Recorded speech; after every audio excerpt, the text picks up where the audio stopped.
Sí, Ceci, se escucha bien. Perfecto. Listo. No sé si se puede, me gustaría poder ver, no se ve más gente, ¿no? No hay posibilidad de ver, no hay problema. Arrancamos así.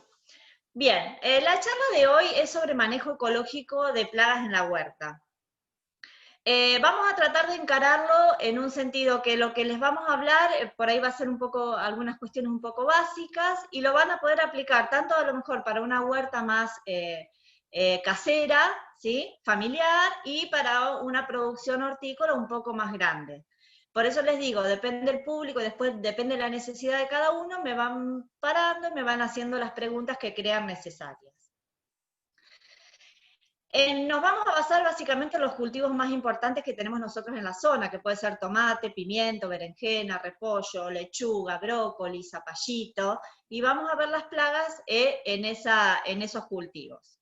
Básicamente, si bien hay muchas plagas, y puede ser que alguna quede afuera, las principales que vamos a ver son los pulgones, las moscas blancas, lo que es ácaros y trips, minadores, que últimamente están teniendo una gran importancia y se los ve mucho, no solo en hortícolas, en malezas y en jardines. Todo lo que es orugas, orugas que son defoliadoras, que también son importantes en los cultivos hortícolas, y las chinches, como un complejo también de relevancia en la producción hortícola. ¿Cuáles son las características más importantes que tienen las plagas que están en las producciones hortícolas? Primero, que son polífagas. Vamos a ver que la mayoría de las plagas no son específicas de un cultivo en particular, sino que atacan a varios cultivos. Y eso, cuando queremos hablar de la parte de cómo manejarlas, cómo controlarlas, muchas veces suele ser perjudicial para nosotros como productores. Muchas de estas plagas tienen aparato bucal picador suctor, que ya lo vamos a ver un poquito más adelante, pero es un aparato bucal, imagínense, similar al de un mosquito.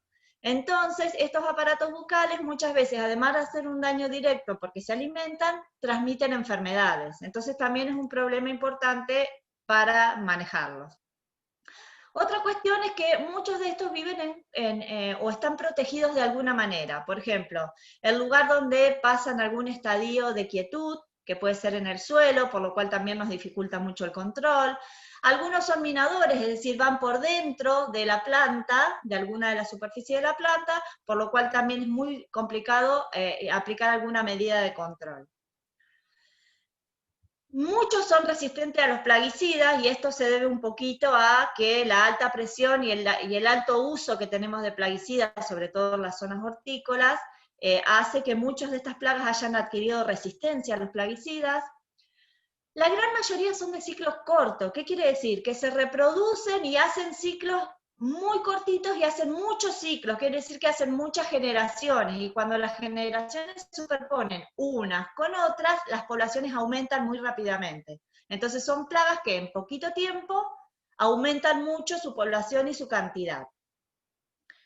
La mayoría no posee diapausa, ¿qué quiere decir? No tienen un estado en el cual no se alimentan, descansan y están protegidas. Por lo general, las plagas de las que hablamos en horticultura, muy pocas tienen un estadio de quietud en el cual no se alimentan o no hacen su ciclo de vida.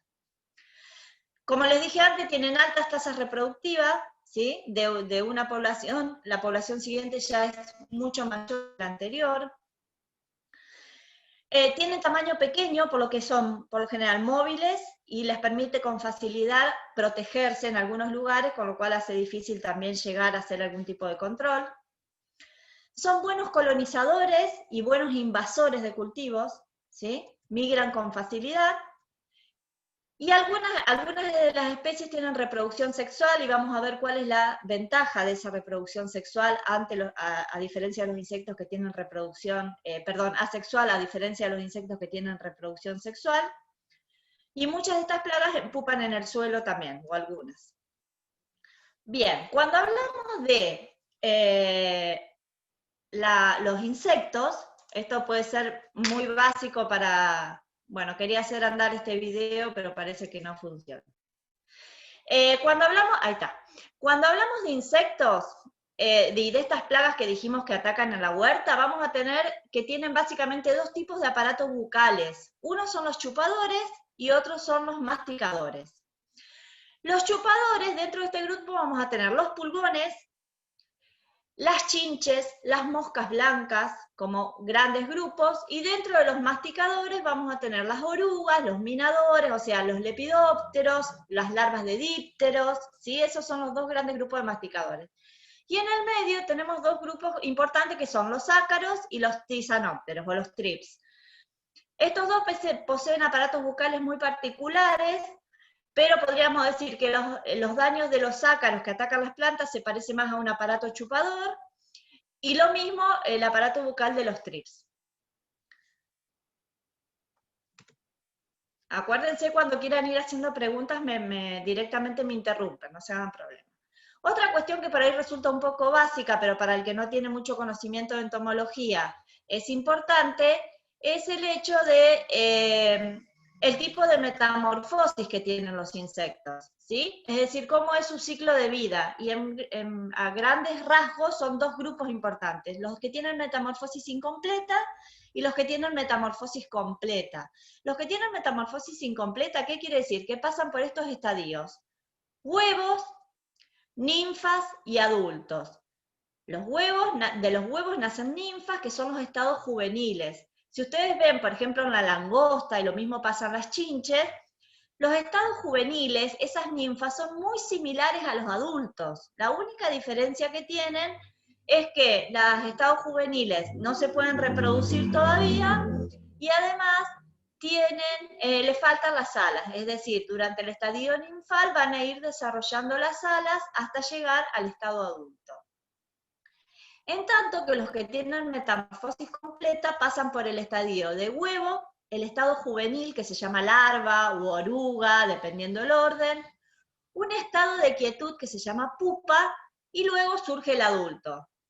¿Qué pasa con esto? Que al tener ese estado de quietud, en eso que se llama pupa, se producen procesos muy complejos que se llaman histólisis, histogénesis, destrucción de tejidos viejos y formación de tejidos nuevos, que hace que de una oruga surja una mariposa, es decir, de una oruga después como adulto surge un individuo que es completamente distinto.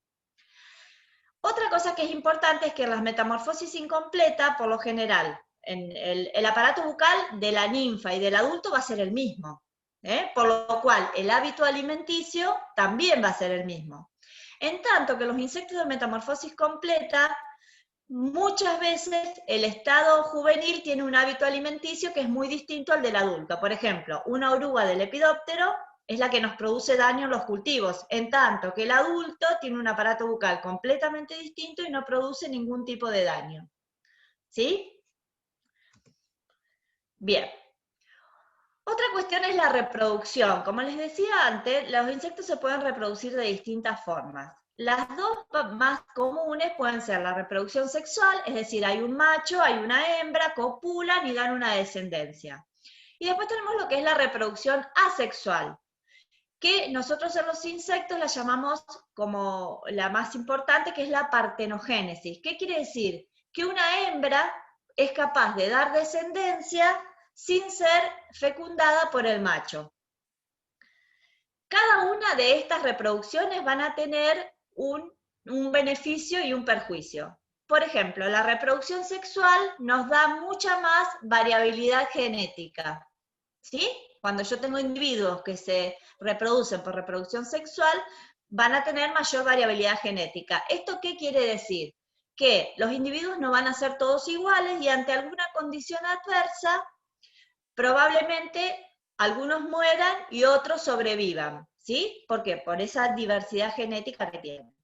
En tanto que en la reproducción asexual, o partenogénesis, la descendencia es idéntica a la madre. Nosotros en la partenogénesis decimos que tenemos hembras, virginóparas, porque no fueron copuladas por el macho, que vuelven a dar hembras, virginóparas, que vuelven a dar hembras, es decir, las descendencias son como clones de la mamá, entonces son todas iguales. Probablemente ante una condición adversa muy importante, la población se muera completamente.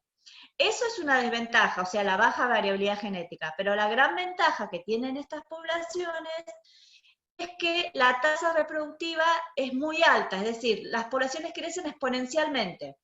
Entonces, en muy poco tiempo forman colonias con gran cantidad de individuos, ¿sí? Y esa es la gran ventaja que tiene la partenogénesis. Los individuos que se reproducen por reproducción sexual tienen que ser atraídos, o sea, el macho y la hembra se tienen que atraer y encontrar para que se pueda producir la cópula. Y ese encuentro se puede dar por señales visuales, sonoras, por señales químicas, y esto es muy importante también a la hora de hablar de lo que es el manejo ecológico de plagas, o de cómo hacer de que los individuos por ahí no se encuentren. Entonces, por eso lo menciono, porque es importante, lo vamos a ver un poco más adelante, en ese sentido. Como les dije antes, las ventajas de la partenogénesis o de la reproducción asexual es que producen un gran número de descendencia en muy poco tiempo, cuando tienen condiciones favorables. Tienen menor variabilidad genética, por lo cual, si no se adaptan a las condiciones ambientales, probablemente las poblaciones mueran rápidamente. Bien, para arrancar con el primer gran grupo de plagas que tenemos en horticultura, tenemos los que conocemos como pulgones. Los pulgones son individuos de cuerpo blando, ¿sí? Tienen como alguna característica de importancia la presencia de que estos se llaman cornículos, lo vamos a ver en la próxima, cornículos, y esta es la cauda, que es la finalización del ano, digamos, del insecto. ¿Y por qué es importante esta estructura? Porque por esta estructura los pulgones eliminan sustancias azucaradas. Los pulgones, como les dije antes, tienen un aparato bucal picador-suctor. El aparato bucal picador-suctor, ¿qué hace? Es como si fuera una aguja biperforada, como si fueran dos sorbetes que están uno al lado del otro. Por uno le succiona la savia al vegetal, y por el otro le puede inyectar salivas tóxicas, salivas que hacen que las células dejen de crecer y demás. Entonces, estos insectos por lo general introducen en el cuerpo mucha cantidad de líquido. ¿Y cómo lo eliminan? Lo eliminan en forma de sustancias azucaradas a través de la cauda, ¿sí? Eso es importante porque vamos a ver que hay algunos daños de estos insectos que derivan de esas sustancias azucaradas que liberan por el ano. Dentro de los pulgones vamos a tener dos formas. Hay individuos ápteros y individuos alados. ¿Por qué? Genéticamente estas poblaciones siempre tienen un porcentaje de individuos alados, porque cuando viene alguna condición adversa les permite migrar, llevados por el viento, hacia otros lugares que les sea más favorable. O por ahí cuando se les termina el alimento y necesitan migrar, lo que hacen es aumentar la proporción de alados que tienen en la población, y de esa forma poder sobrevivir y pasarse a otro cultivo. ¿Cuáles son los daños? Como les dije, una es el daño directo que producen, ¿sí? El daño directo que está dado por la alimentación. ¿Y ese daño qué hace? Si ven acá, al picar con ese aparato bucal que les expliqué que era como una aguja, detienen el crecimiento celular. Entonces por lo general nosotros vamos a encontrar en los brotes tiernos de la planta principalmente, que las hojas se enrulan, ¿sí? Por lo general se van a ubicar en el envés de las hojas, aunque esto no es siempre así, algunas veces están en la parte superior y a veces en la parte inferior, pero este daño característico de enrulamiento es muy típico, porque donde pican detienen el crecimiento celular y las hojas se enrulan. Bien, como ven, fíjense que siempre son colonias numerosas, ¿sí? Acá vamos a tener adultos con estados juveniles, todos mezclados, por lo que les explicaba antes el tipo de reproducción que tienen. Pero a la vez, como tienen esas sustancias azucaradas que van expeliendo por la superficie de las hojas.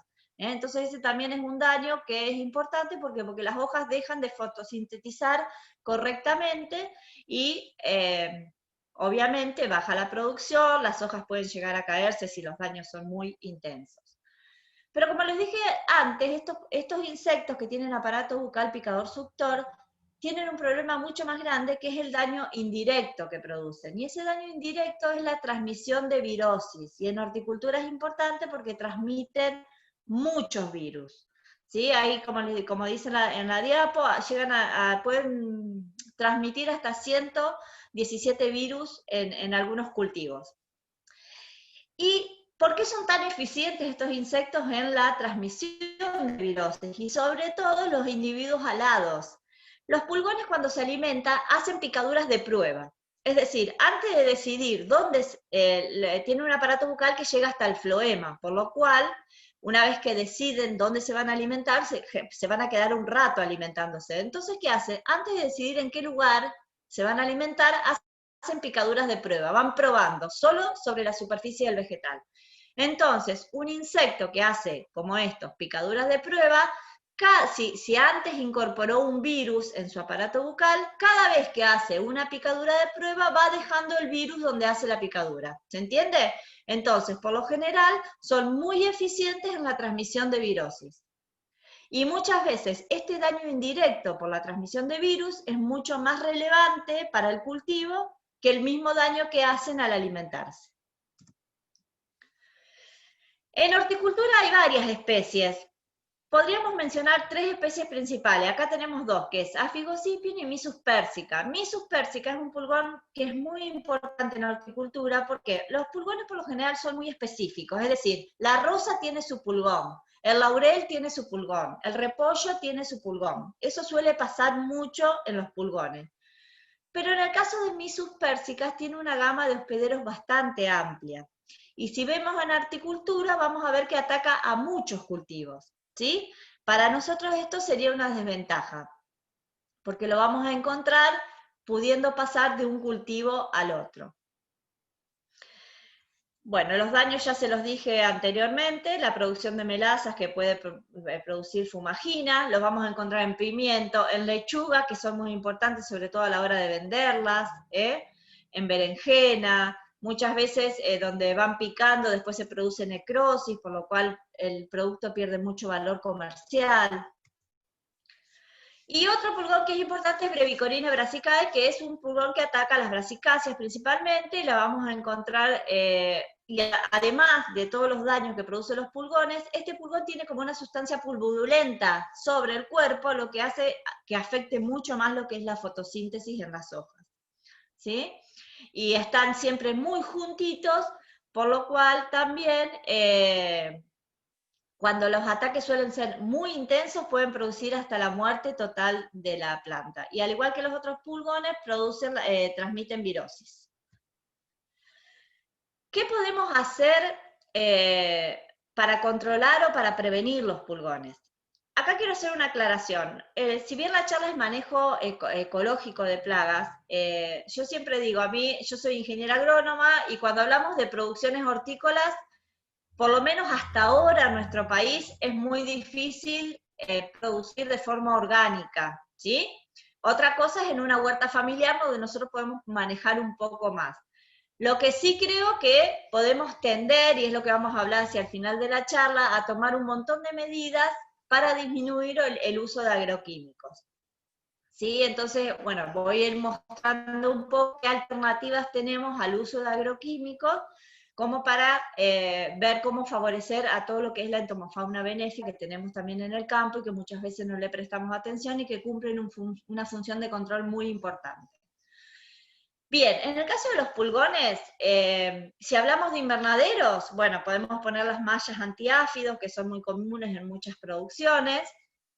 Otra cosa que es importante es la eliminación de malezas y de restos de cultivos. O sea, cuando nosotros terminamos un cultivo, poder eliminar todo lo que sea malezas y poder que la superficie quede limpia, sin resto de las cosechas anteriores. Eso es muy importante en el manejo ecológico de plagas, porque va a hacer que cuando arranquemos un próximo cultivo, los niveles poblacionales sean bajos. Si nosotros dejamos mucho resto de cosecha y mucha maleza en el campo, probablemente ahí quede guardado un montón de plaga que cuando arranquemos una próxima campaña ya los niveles sean un poco elevados.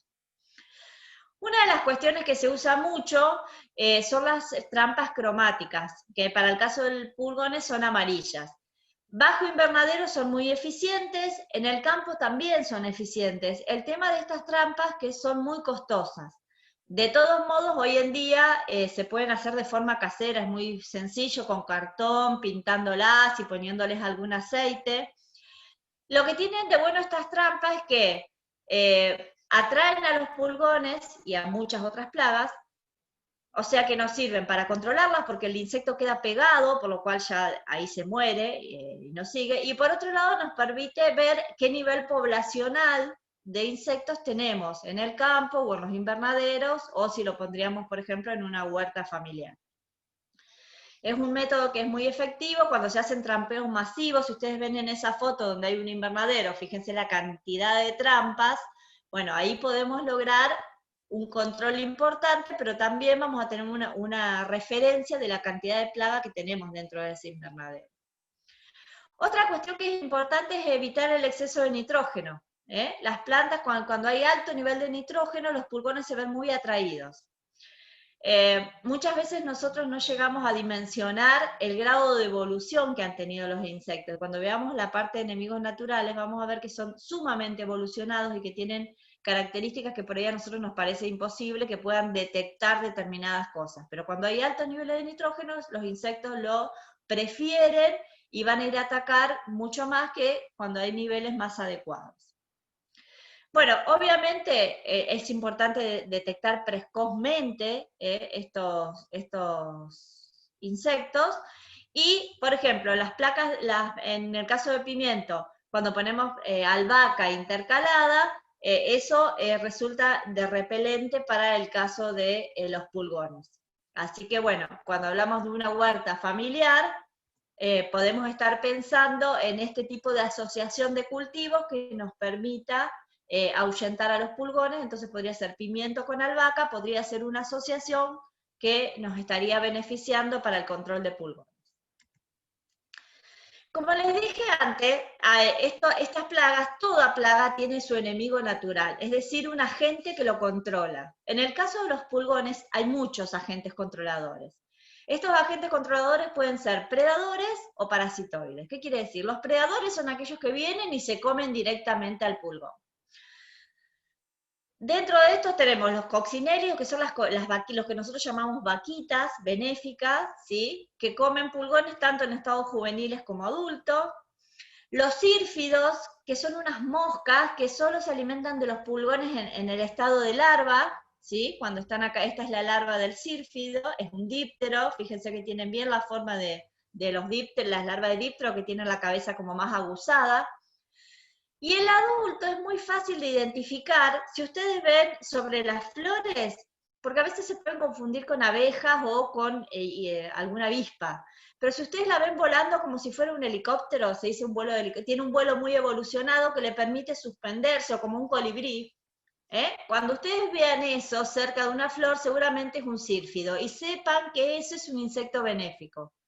Va a poner un huevo y de ahí va a salir una larva que se va a alimentar de pulgones, de larvas chicas de lepidópteros, de huevos de lepidópteros, o sea que es un excelente agente de control biológico. Después tenemos los crisópidos. Este es un bichito que por ahí es más difícil de identificarlo y es menos habitual por ahí en los jardines, en las huertas. Tiene alas muy grandes en relación al tamaño del cuerpo, con muchas nervaduras, y la larva es este bichito que ven acá, que fíjense con esas tipo de pinzas, agarra el pulgón y le succiona el líquido que tiene adentro del cuerpo. Esto es para explicar un poquito cómo es el ciclo de estas vaquitas que encontramos generalmente en los jardines. Son de metamorfosis completa, como les expliqué antes, tienen el estadio de huevo, larva, la pupa, que es el estado de quietud, y el adulto. Esta es una vaquita que se llama Eriopis connexis, una vaquita nativa, que la tenemos por todos lados, la van a ver muy usualmente, es muy común verla en los jardines, en las producciones ni hablar. Estas vaquitas llegan a comer hasta 45 pulgones por día, ¿sí? El gran problema que tenemos con los enemigos naturales, vieron que en las plagas hay como umbrales de daño, es decir, nosotros sabemos que si hay tantas plagas por metro, hace falta tomar alguna medida de control o de manejo. En el caso de los enemigos naturales, todavía eso no está tan medido, es decir, nosotros no podemos decir, si tengo 5 larvas, o 100 pulgones en el campo, si tengo 4 vaquitas, eso ya quiere decir que el control se va a hacer naturalmente. Esas medidas no las tenemos, entonces por ahí es muy difícil hacer alguna recomendación. pero creo que es importante que ustedes sepan que esas vaquitas llegan a comer hasta 45 pulgones por día, que ponen una gran cantidad de huevos, por lo cual si nosotros le permitimos desarrollarse dentro del agroecosistema, las vamos a tener siempre presentes y se van a estar alimentando constantemente de pulgones. Estas son más o menos la variedad que podemos llegar a encontrar, las más comunes, como les dije, Eriopis, que es esta, Cicloneda, son las que vamos a ver con más frecuencia en las huertas o en los jardines. La crisopa, que es la que le hablé antes, una característica particular que tiene, muchas veces es muy común verlo en los rosales, tienen estos huevos que se llaman pedunculados, ¿sí? Pone los huevos de esta forma, y esto es nada más que una defensa ante ella misma, digamos, porque son tan caníbales, generalmente los depredadores cuando no tienen presa se comen entre ellos, ¿sí? Porque tienen ya ese instinto de comer. Entonces, esa forma de poner el huevo lo hace simplemente para defenderse de sus propias larvas, porque por ahí cuando le falta alimento lo que hacen es ir y alimentarse de los huevos que puso la hembra. Bien, y el otro gran grupo que tenemos son los parasitoides. Los parasitoides son otros insectos, ¿sí? Que generalmente son avispas, o sea, son himenópteros muy pequeños, que lo que hacen es poner un huevo, en el caso del pulgón, fíjense, la avispa dobla el abdomen y le pone un huevo en el dorso al pulgón, luego hace todo su ciclo de vida dentro del pulgón, el pulgón toma esta forma de momia, que me gustaría después de la charla, que si van al campo es muy común, si tienen pulgones, o si van a la huerta y tienen pulgones, van a ver que es muy común ver, porque la tasa de parasitismo es muy alta en algunos casos. Hace todo su ciclo de vida dentro del pulgón y cuando llega adulto, también los parasitoides son de metamorfosis completa, hacen la pupa dentro del pulgón o abajo, hacen un agujero y sale el adulto para seguir haciendo sus generaciones. Fíjense, acá tienen el ciclo completo. Aquí le pone el huevo, acá se ve la larva que se está desarrollando dentro del pulgón. Aquí tienen el pulgón como queda con esa forma, el color ocre, nosotros le decimos momia. Lo que tiene de bueno que ya en este estadio el pulgón ya no se alimenta, ¿sí? Entonces estamos frenando el daño. Y aquí ya tienen el orificio por donde salió el adulto, ahí está saliendo el adulto, y a este adulto va a ir a parasitar a otros pulgones, ¿sí? Vamos a ir adelantando algunas cositas. ¿Qué pasa con los enemigos naturales? Que muchas veces en el campo, ya sea en producciones extensivas, intensivas, al productor por ahí le da mucho miedo esperar. El enemigo natural, para llegar a hacer el control, necesita señales. Esas señales están dadas por ejemplo, cuando el insecto se alimenta, la plaga se alimenta, el cultivo empieza a emitir señales que son a las que atraen a los enemigos naturales. Entonces siempre hay como un desfasaje, ¿sí? Primero va a estar la plaga y el enemigo natural va a llegar después. Cuando hablemos más adelante de manejar el ambiente para favorecer que los enemigos naturales se queden cerca, es en este sentido, que el enemigo natural esté cerca de la plaga y cuando tenga la señal pueda acceder rápidamente a hacer su control, ¿sí? Los parasitoides, más que los depredadores, son sumamente evolucionados y pueden captar muchas señales. Eso es muy importante para el control biológico, son muy eficientes, ¿sí? Pueden captar la señal que le da la planta de que está siendo atacada por el insecto, la señal del insecto de que se está reproduciendo, de que está poniendo huevos. Tienen la capacidad de ver qué pulgón está mejor nutrido para ir a parasitar a ese pulgón, o los que son parásitos en otros casos que vamos a ver más adelante de huevos, pueden diferenciar qué huevo está mejor y en ese huevo ponen el huevo para parasitarlo, o si ese insecto o ese huevo ya está parasitado por otro parásito o parasitoide, también pueden identificar esas cosas. Entonces, primer consejo que yo daría, a veces hay que resignar un poco de daño esperando la llegada de los enemigos naturales. Los enemigos naturales generalmente llegan un poco más tarde al sistema. Entonces, hay que tener un poco de paciencia y aceptar un poco de daño en el cultivo hasta la llegada de los enemigos naturales. Después vamos a ver qué hacer como para favorecer que ese tiempo entre que está la plaga y llega el enemigo natural sea lo más corto posible. Bien, otra plaga muy importante son las moscas blancas. Las moscas blancas las van a encontrar en un montón de cultivos, tomate, pimiento, en invernadero, en todos los cultivos. Ponen una gran cantidad de huevos, también son de ciclos bastante cortos, no tienen diapausa, son polífagos, como les dije antes, atacan un montón de cultivos. Tienen una metamorfosis, ¿se acuerdan que les dije metamorfosis completa e incompleta? Bueno, esto es una cosa intermedia. ¿Por qué? Porque es una metamorfosis incompleta, pero tiene un estado de quietud. Entonces se llama neometabolía o metamorfosis intermedia. ¿Qué características particulares tienen? Fíjense cómo ponen los huevos, en forma circular. Lo que hace, en este caso todavía no lo termino de poner, pero lo que hace es fijarse con el aparato bucal y empieza a girar y va poniendo el huevo.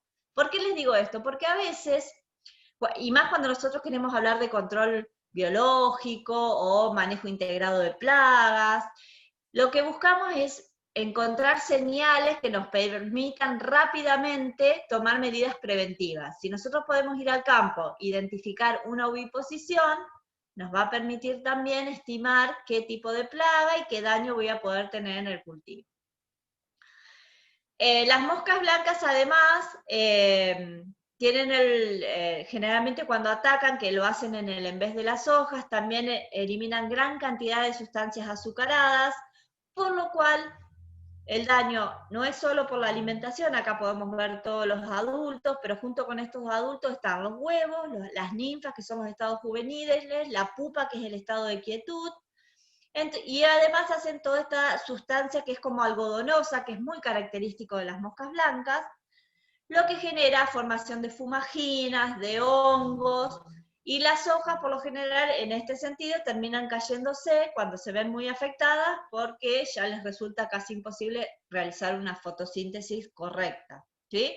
Por lo cual nos va a afectar muchísimo la producción. Obviamente, como tienen aparato bucal picador suctora, además hacen daño al alimentarse succionando la savia de la planta. Y fíjense que siempre están, al igual que los pulgones, en grandes poblaciones, siempre hay muchas, todas juntas, ¿sí? Y estados juveniles y estados adultos todos mezclados, lo que hace mucho más difícil también el control.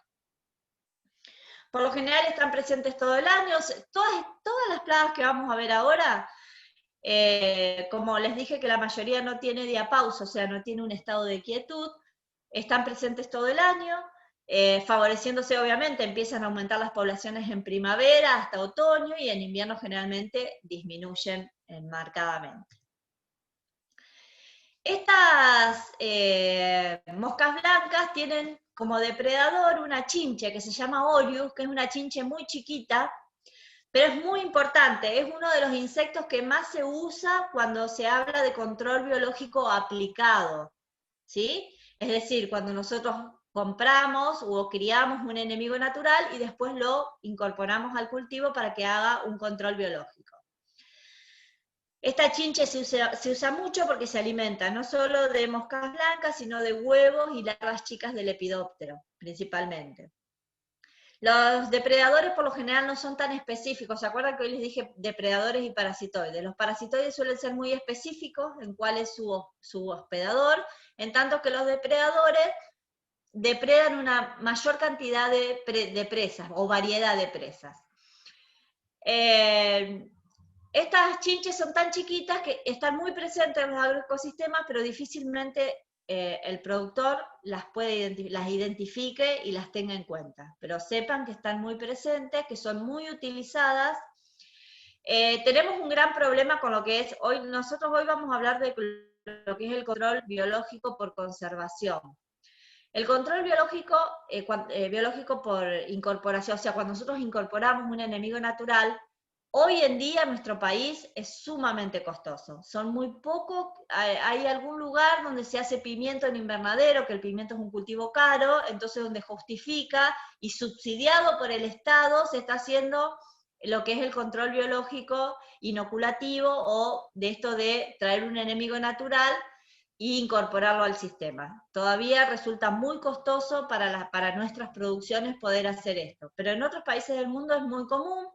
Estos enemigos naturales generalmente se venden en estados juveniles, vienen en frasco, como viene un agroquímico común, lo vienen mezclado con material inerte, porque tienen que mantenerse con vida, y de esa forma se venden. En otros países es muy común, se usa mucho, en nuestro país todavía resulta muy costoso.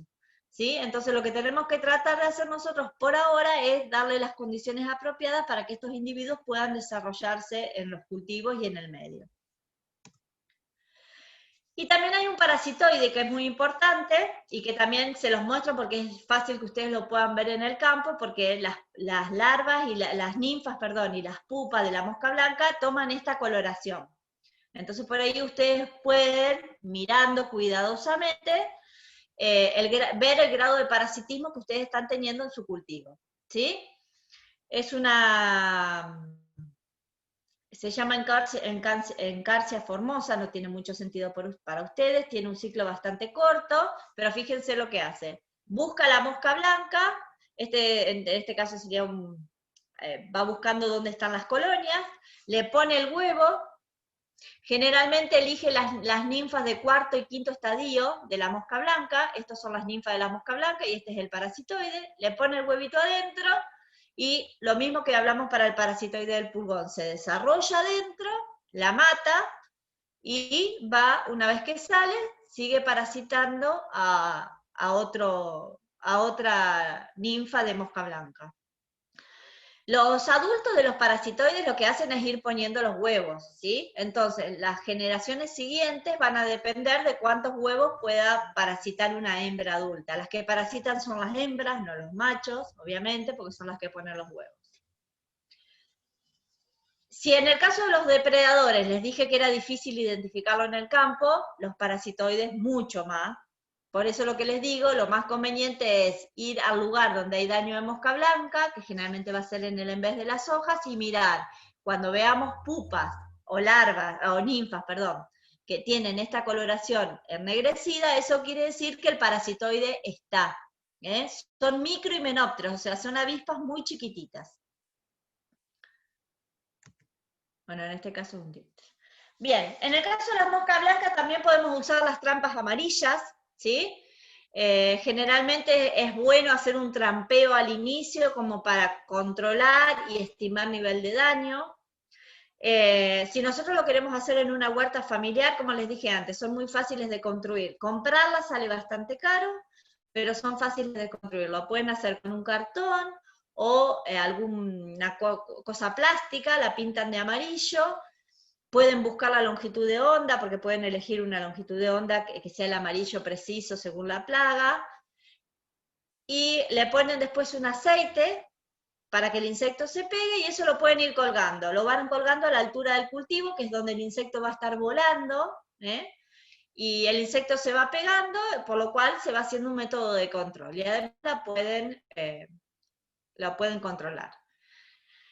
Lo mismo que dijimos antes, otra medida de control más del tipo ecológica es plantar junto aromáticas, por ejemplo la albahaca, que ya la nombramos antes, claveles chinos, caléndula. La caléndula, después voy a hacer una aclaración.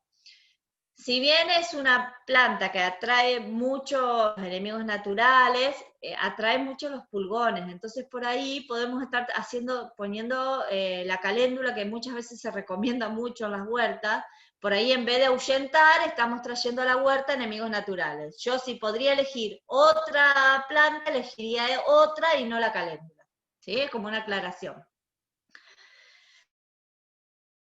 Bien, es más, en todos lados, tanto en la producción hortícola, en flores, en floricultura, en cultivos extensivos, esta mosca que se llama liriomisa, que es un minador, ¿sí?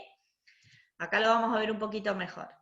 El daño que produce es este. El adulto produce daño de dos formas. Si bien el aparato bucal, las moscas tienen un aparato bucal, que si alguna vez vieron, se llama esponja, lo que hacen es apoyarse sobre la superficie y succionar líquidos o sustancias que están en descomposición, por lo cual ese aparato bucal no produce un daño directo sobre el cultivo.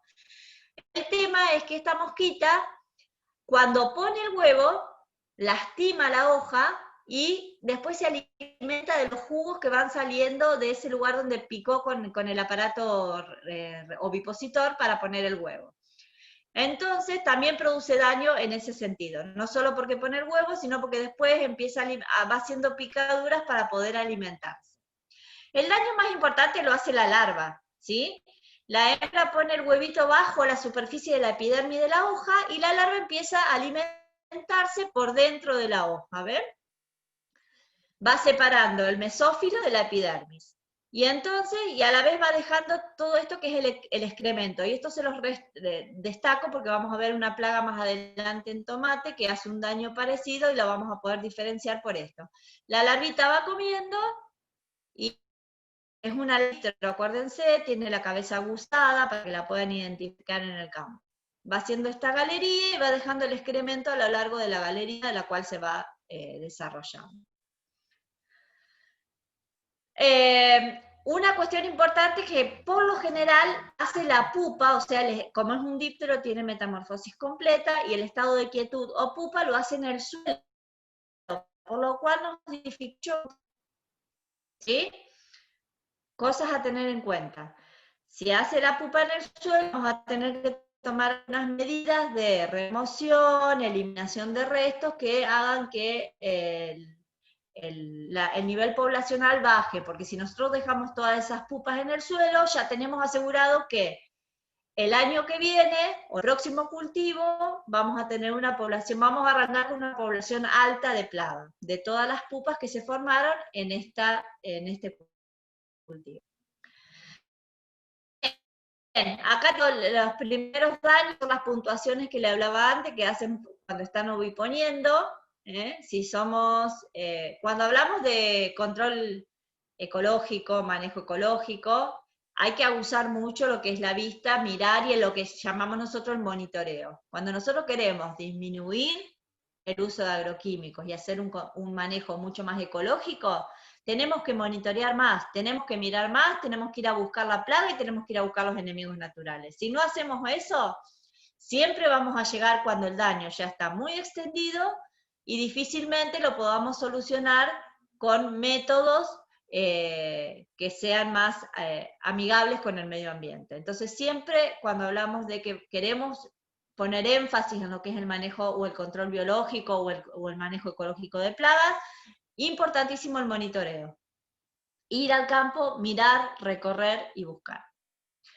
Bien, fíjense, acá tienen un daño bien en la hoja, ¿ven? La galería, ¿qué pasa? Esa hoja donde hizo la galería, luego se necrosa, se seca, toda esa superficie donde va pasando la larva va dejando de hacer fotosíntesis, por lo cual vamos a tener disminución de rendimiento, caída de hojas, pérdida de poder fotosintético de la planta.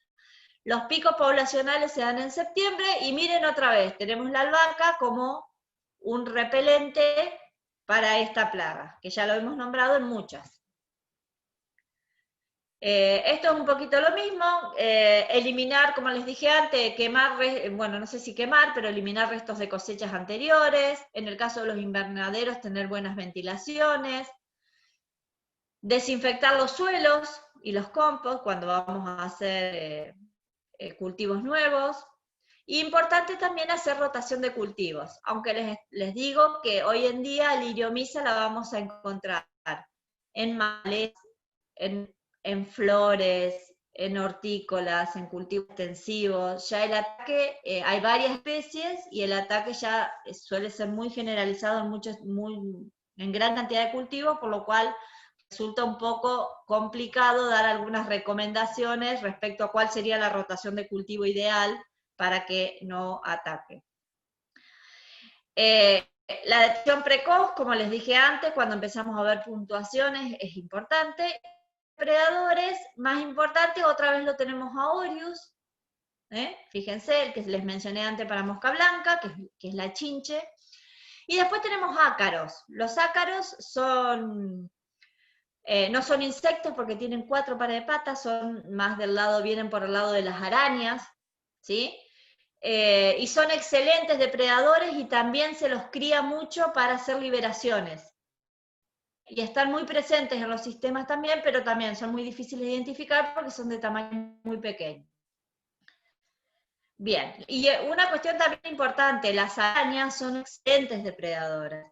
Todo tipo de araña es benéfica a la cultura. Todas las arañas se alimentan de otros insectos, son depredadoras, así que tengámoslos en cuenta también. Siempre cumplen con funciones benéficas en los sistemas agrícolas. Ellos pertenecen al gran grupo de las arañas, si bien son una clase diferente. Bien, otra plaga que tiene mucha relevancia son los thrips, los tisanópteros. Este bichito tan chiquitito que lo vamos a encontrar haciendo daño también en un montón de cultivos, son muy polífitos, tienen un aspecto muy particular, los vamos a encontrar todo el año. Se alimentan de frutos, de flores, afectan mucho la producción de flores porque generalmente hacen el daño muy prematuramente cuando las flores están en estado de yema, por ejemplo en gladiolo, y muchas veces recién vemos el daño cuando la flor se abre, entonces ya es tarde, porque imagínense en una producción de venta de flores, donde la flor se guarda todavía sin abrir en cámara, muchas veces el daño lo vemos ya al momento de la venta de las flores, entonces suele ser muy complicado de manejar. Estos thrips tienen un aparato bucal, ¿se acuerdan que hoy cuando hablamos de los aparatos bucales que dijimos picador, suctor y masticador? Es un aparato bucal que se llama raedor, un aparato muy particular porque es asimétrico, le falta una pieza y lo que hace es, como si fueran 2 piezas amachimbradas, raspa la superficie, rompe las células, deja que los líquidos se distribuyan en la superficie y luego succiona esos líquidos.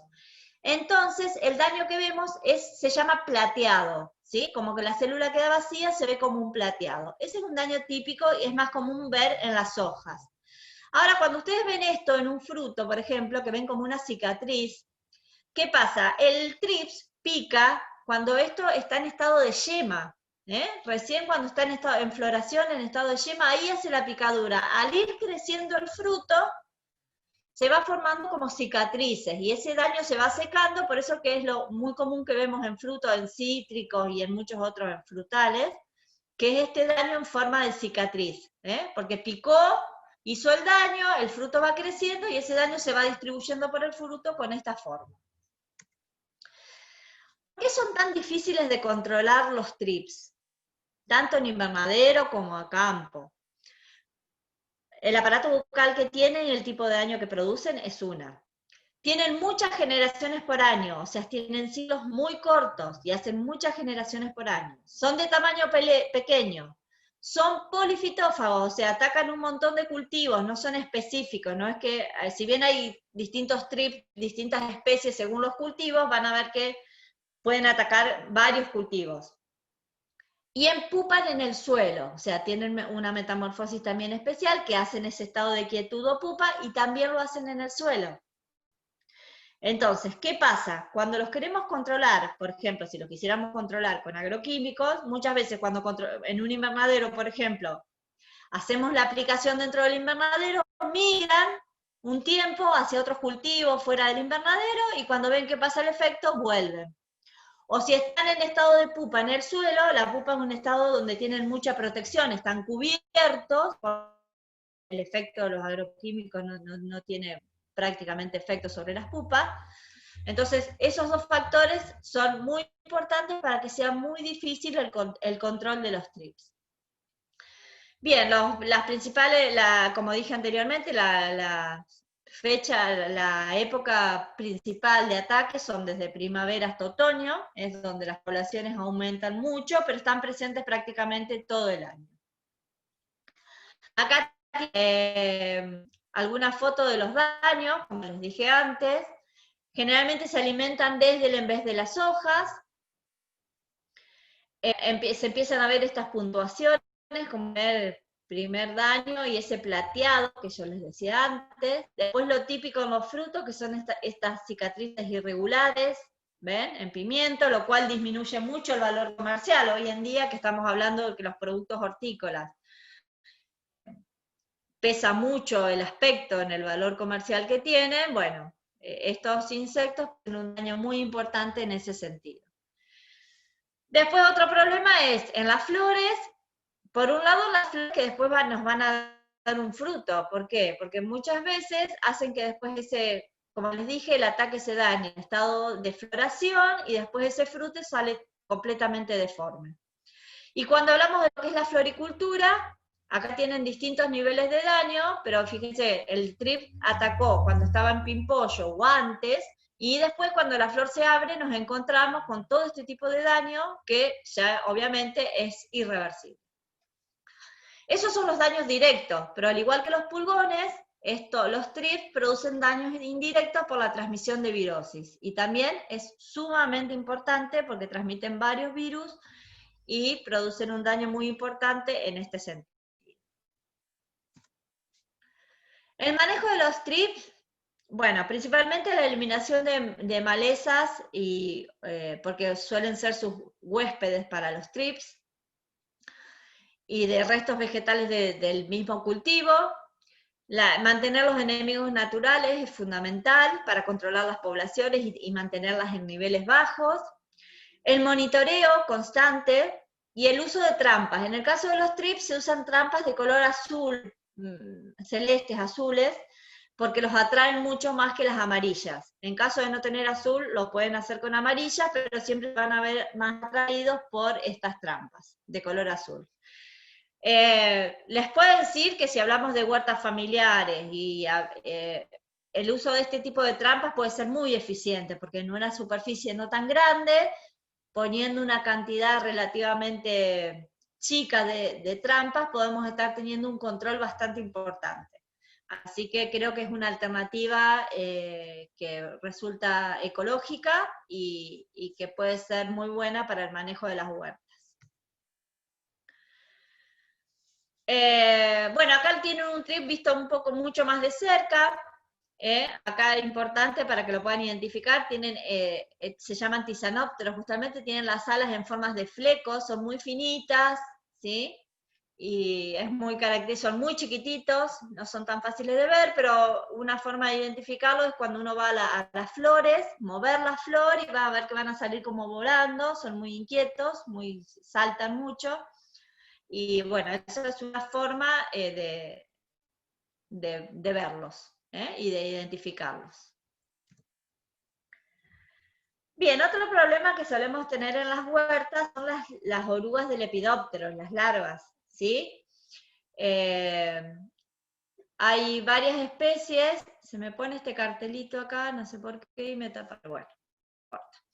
Hay varias especies, principalmente el Liotis, que es muy característica, ataca frutos, y es muy importante en tomate, principalmente porque le gustan más bien los frutos carnosos. Pueden empezar los daños más por las hojas y luego pasar al fruto, por lo cual lo podemos tener mucho tiempo, porque empieza comiendo hoja y cuando ven que está el fruto van al fruto, lo cual produce pudrición, entrada de patógenos, se mete con el fruto verde, por lo cual también es perjudicial para otros. Después tenemos hoy, por ejemplo, el maíz, que es Spodoptera, es una oruga que es sumamente voraz, es muy común de verla en muchos cultivos, pero el maíces dulces, más todavía. Lo que hace es meterse en el cogollo, y empieza a comer y ya les digo, destruye mucho. Lo que tiene que, como el maíz tiene el ápice de crecimiento que siempre viene como muy por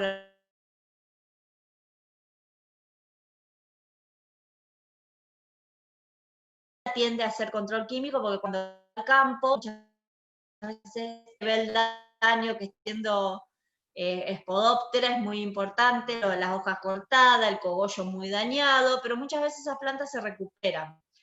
El tema es que el control, por ejemplo, el control químico es bastante difícil porque esa larva se mete dentro del cogollo y ya resulta muy difícil llegarle, ¿sí?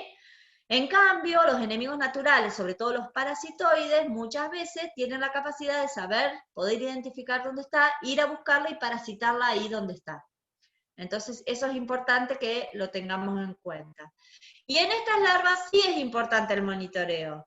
¿Por qué? Porque si yo veo que hay huevos, que a veces son muy difíciles de identificar porque son oviposiciones muy chiquititas, pero como en todo, cuando uno se hace el ojo, cuando uno va al campo, mira y ya aprende a identificar, uno ya sabe. Y si encuentra huevos, se hace directamente la eliminación de esos huevos, porque generalmente la oviposición, por ejemplo, una oviposición de Spodoptera que prácticamente no se ve, es muy chiquitita, cubierta por escamas, pueden salir entre 250 y 300 individuos, para que ustedes tengan una idea. O sea, de una sola oviposición, me van a salir 250, 300 larvitas que se van a distribuir por todos lados. Entonces, ahí sí que es importante monitorear, identificar huevos y hacer el control o el manejo. El control no quiere decir aplicar un agroquímico. Eliminar los huevos, ver de qué forma lo podemos hacer. Y dentro también de lo que es lepidóptero, tenemos a tuta absoluta, que es la polilla del tomate. La polilla del tomate, una plaga muy importante en el tomate, que la vamos a ver desde que el tomate está creciendo hasta la formación del fruto. También ataca tabaco y papa. Tiene un alto potencial reproductivo, un ciclo que puede durar más o menos entre 29 y 38 días. Los ciclos de los insectos, acuérdense que están muy influenciados por las condiciones ambientales. Un insecto que tenga condiciones ambientales apropiadas va a repetir muchos ciclos en cortos periodos de tiempo. Cuando las condiciones más adversas, ¿qué hace? El ciclo se hace un poco más largo. Cuando tiene condiciones adversas, alarga el ciclo. Puede hacer hasta 12 generaciones al año. ¿Por qué esto es tan perjudicial y tan preocupante? Cuando nosotros tenemos un insecto en su primera generación, supónganse hay 100 individuos. En la segunda va a haber 200, en la tercera va a haber 400. Y si estas generaciones se hacen muy continuas, una tras de otra, en periodos muy cortos de tiempo vamos a tener poblaciones muy altas. ¿Sí? Entonces, por eso es que es importante estos insectos que tienen ciclos tan cortos y tantas generaciones por año, porque vamos a tener un crecimiento exponencial del número de individuos en cortos periodos de tiempo. Bueno, ovipones sobre la planta, no presenta ningún tipo de diapausa, este es el daño que produce, la larvita también se va alimentando, fíjense, por debajo de la epidermis, lo que nos podría llevar a confundirlo con el minador. ¿Se acuerdan? Le dije que había algunas diferencias. ¿Cuáles son las diferencias? Primero, que estas galerías, fíjense que no son tan definidas como la que iba siendo la mosca, la larvita del liriomisa, que es el minador.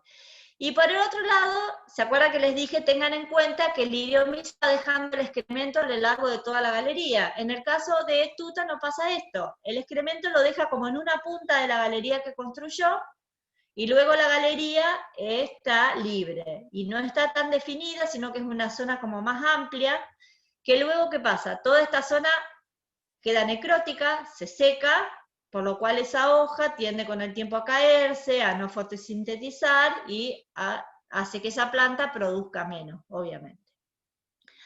Cuando la planta empieza a dar frutos, tuta se pasa al fruto y empieza a hacer lo mismo, empieza a hacer galerías bajo la epidermis, va dentro del fruto, este fruto ya se pudre, perdió totalmente valor comercial, es un fruto que no se puede ni vender, ni consumir, y demás.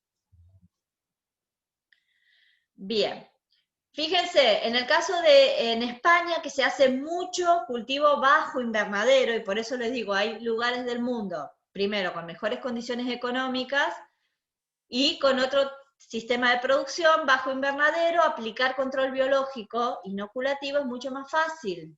Cuando uno aplica dentro de un invernadero, tiene mucha más posibilidad de que el enemigo natural se quede dentro del invernadero, se reproduzca dentro del invernadero y cumpla su función como controlador biológico. Cuando lo hacemos a campo, como pasa en nuestra zona, que tenemos poca producción en invernadero, más bien es toda producción a campo, en este sentido es mucho más difícil cuando uno hace liberación de enemigos naturales, que esos enemigos se adapten al ambiente, se queden en el ambiente y se empiecen a reproducir en el ambiente. Bueno, acá también se pueden usar trampas con feromonas para atraer a los machos y en ese caso evitar que se produzca la cópula y la reproducción. Bueno, el uso de insecticidas, acá es muy importante, por eso yo les digo, yo no estoy, el otro día escuchaba un dato en un curso que dimos de las empresas que producen agroquímicos, hoy en día destinan casi el 90% del costo de producir un agroquímico en lo que es toda la prueba de impacto ambiental, por exigencias obviamente de los organismos de control.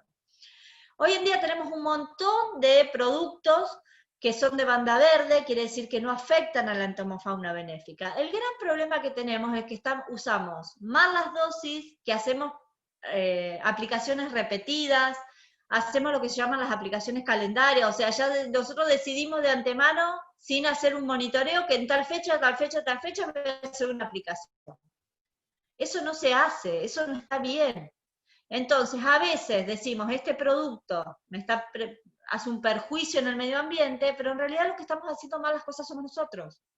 Los productos vienen una dosis específica para cada cultivo, un momento de aplicación, si vamos a hacer mezcla de productos, qué producto, con cuál otro.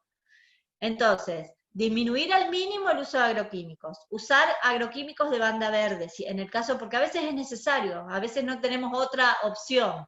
¿Sí? En ese caso, usar lo que sea más amigable con el medio ambiente. Y después cuando es necesario, cuando nosotros hacemos aplicaciones fuera de fecha, en momentos inoportunos, estamos dando a la plaga la posibilidad de que genere resistencia. Y entonces ese producto que a lo mejor aplicándolo en forma correcta nos hubiera dado un buen resultado, ya deja de dar resultado y lo que hacemos en ese caso es volver a repetir y hacer miles de aplicaciones sin sentido, porque ya esa plaga va a ser muy difícil que la lleguemos a controlar. ¿Sí? Entonces eso es importante tenerlo en cuenta. Bien, otra lepidóptero que es muy importante en hortícola es Leptutela xylostela, que es la polilla del repollo. Esta polilla fue el primer lepidóptero que generó resistencia a los cultivos transgénicos. ¿Sí? O sea, es la primera muestra que tenemos de que los transgénicos usados mal generan resistencia en los lepidópteros. Es un microlepidóptero, es un lepidóptero muy chiquitito, se lo llama la mariposa diamante porque en el primer par de alas, si ustedes ven cuando las tienen unidas, es como una forma de diamante. El nivel de daño en repollo es una larva por planta. Si ustedes van a hacer muestreos en repollo, les puedo asegurar que van a encontrar entre 50 y 100 larvas, y creo que me quedo corta por planta. Los ataques son sumamente severos, sobre todo son muy importantes hasta que el repollo puede cerrar la cabeza, donde por ahí le resulta más difícil entrar, pero mientras las hojas están abiertas, son daños muy importantes. Tienen metamorfosis completa, como todos los lepidópteros. El adulto pone los huevos dan una larva, que es esta larva de color verde, que va comiendo la hoja, y después forma esta pupa, que también es un problema, porque es una pupa que tiene un capullito, forma como un capullo encima, por lo cual cuando hacemos aplicaciones de agroquímicos, muchas veces tampoco logramos controlarlas. Y la larva también tiene una característica que es muy... Cuando uno va a la planta y empieza a tocar las hojas, hace un hilo de seda y se cae enseguida al suelo. Entonces es una forma también de escaparle al control. Acá tienen algunas fotos de los daños que produce. Fíjense esta planta. No es raro encontrar esto, no se crean que esto son cosas excepcionales. Nosotros cuando vamos a monitorear al campo, esto es muy común de ver. Entre 6, 7, 8 larvas juntas comiendo en una misma hoja. Empiezan como raspando, comiendo y dejan la epidermis, y luego ya cuando el ataque es muy severo, comen y dejan el agujero completo en la hoja. Bueno, Plutela también, obviamente, como todos los lepidópteros, tienen parasitoides. El control más importante en lepidópteros se da a través de los parasitoides. Los parasitoides de lepidópteros, de larvas y huevos de lepidópteros, son sumamente evolucionados, saben bien cómo encontrar la plaga, dónde está, cómo ubicar el ambiente donde está la plaga, le ponen el huevo y en ese momento lo parasitan. A veces pueden tener el huevo en el huevo del lepidóptero y a veces en la larva. Y bueno, controlan muy bien, y acá les traje este ejemplo solo para darles una idea de cómo es el control biológico. Fíjense, dentro de los himenópteros parasitoides, tenemos acá, yo les puse 3 especies. Más, acuérdense que esto también es muy importante, en el campo tenemos hongos, bacterias y virus que son entomopatógenos, es decir, que controlan plagas, y que también son muy importantes, sobre todo en lepidópteros, es donde cumplen funciones muy importantes. Cuando uno espera y deja que el tiempo actúe, generalmente vamos a encontrar muchas larvas de lepidópteros afectadas por hongos, bacterias y virus. Los parasitoides, los insectos parasitoides, más el control que hacen los entomopatógenos, en el caso de Plutela podría llegar a controlar el 82% de la población. Fíjense qué tasa alta de control que podemos lograr con los enemigos naturales. Pero como les dije antes, si nosotros aplicamos agroquímicos de mala forma y productos que no son amigables con los enemigos naturales, además de matar la plaga, vamos a matar los enemigos naturales. Entonces, ¿qué hacemos? Disminuimos completamente las poblaciones, y cuando ese enemigo natural tiene que volver a hacer el control, ¿qué tiene que hacer? Tiene que venir desde donde está otra vez al ambiente, o sea, tiene que empezar todo, y siempre va a llegar tarde. Cuando es así, siempre va a llegar tarde. Por eso que es importante mantenerlos cerca de nuestro sistema productivo. Bien, algunas cuestiones de manejo de esta polilla puede ser consociar cultivos. Por ejemplo, el tomate con el repollo es una buena consociación porque producen Plutela como una confusión. Cuando nosotros unimos cultivos, por ejemplo, altos con cultivos más bajos, muchas veces a la plaga le cuesta encontrar el cultivo. Entonces, como que se desorienta y se termina yendo para otro lado, ¿sí? La unión de repollo y tomate es un sistema que suele ser efectivo. Nosotros hemos hecho algunas investigaciones, pero con lotes, y en ese caso no nos dio tanto resultado, o sea, un lote de tomate pegado a un lote de repollo. Nos dio mucho más resultado hacer las líneas de tomate intercaladas con líneas de repollo, ¿sí? Después vamos a ver algunos ejemplos más adelante, porque acá se podría usar cultivo trampa, sembrar el repollo en distintas fechas, entonces poder controlarlo una vez que las controlamos en las fechas más tempranas, después evitar que la Plutela se pase hacia los posteriores. Usar umbelíferas que me alojen a los enemigos naturales y los tengamos ahí cerca del sistema productivo. Este es un videíto este es un parasitoide de huevo del lepidóptero. Fíjense, pone el huevo,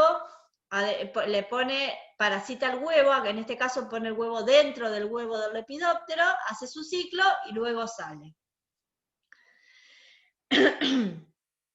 Bien, como hablamos en todas las otras plagas, la forma de controlar la eliminación de malezas y restos de cultivo es fundamental. Hacer detección temprano del ataque. Cultivos BT transgénicos, si bien les digo que Plutela fue una de las primeras plagas que generó resistencia al BT, siempre son una opción. A ver, cuando hablamos de cultivos transgénicos, que por ahí hablamos más en lo que es en cultivos extensivos, en maíces, en soja, acá lo mismo que lo que dijimos para los insecticidas. El maíz BT por sí solo no quiere decir que sea contaminante, que sea problemático. El tema es que cualquier cultivo transgénico necesita de su franja refugio, es decir, de el cultivo convencional sembrado al lado. ¿Para qué? Para mantener poblaciones que sean susceptibles de la plaga, que sean susceptibles. Cuando esto no se hace, o sea, cuando empezamos a hacer BT y no hacemos la franja refugio, le ponemos una presión de selección tan alta a esa plaga que en algún momento, cuando una genere resistencia, ya se generó la resistencia y se van a empezar a reproducir y perdimos el valor que tenía el BT. Entonces, lo mismo que dijimos con agroquímicos, si tenemos una tecnología que es buena, la tenemos que usar de forma correcta. Si la usamos de forma correcta, es una tecnología que se va a ir se pierde, ¿sí? Entonces hicimos un montón de trabajo para lograr algo que nos lleva a un menor uso de insecticidas. Pero si no respetamos la forma en la cual se la debe utilizar, eso se termina perdiendo. Muchas veces aquellos que son como que tienen una mirada muy ecológica y que están muy en contra de los BT, se disminuye la diversidad de organismos. Y eso es cierto, ¿por qué? Porque tenemos menos plaga, y al tener menos plaga tenemos menos atracción de enemigos naturales, pero eso no quiere decir que tenga un efecto contaminante sobre el medio ambiente, o se habla mucho de que la toxina que queda en el suelo, bueno, esos son temas para mucho debate, pero yo creo que es una tecnología que es buena, pero que tiene que ser usada de forma correcta, como todo. Bueno, este bichito que ustedes están viendo ahí se llama Trichograma, un parasitoide de huevos del lepidóptero, no es específico, parasita un montón de huevos del lepidóptero, es muy chiquitito, muy difícil de ver, es sumamente evolucionado, como les dije antes, puede seleccionar qué huevo está mejor nutrido y en ese va a ir a poner el huevito, puede diferenciar si un huevo ya está parasitado por otro para no volver a parasitarlo. Los parasitoides son de los organismos más evolucionados que vamos a ver dentro de los insectos y yo creo que dentro del reino animal seguramente. Los parasitoides muchas veces están en ambientes alejados de donde nosotros estamos produciendo y son atraídos al medio por compuestos secundarios que generan las plantas, olores, señales, que le permiten encontrar primero el ambiente y luego dentro de ese ambiente les permite identificar dónde está la plaga que ellos van a ir a parasitar. Otra importante son las chinches. Las chinches son también polifitófagas, como vieron la mayoría se está haciendo medio largo, pero ya un ratito y terminamos.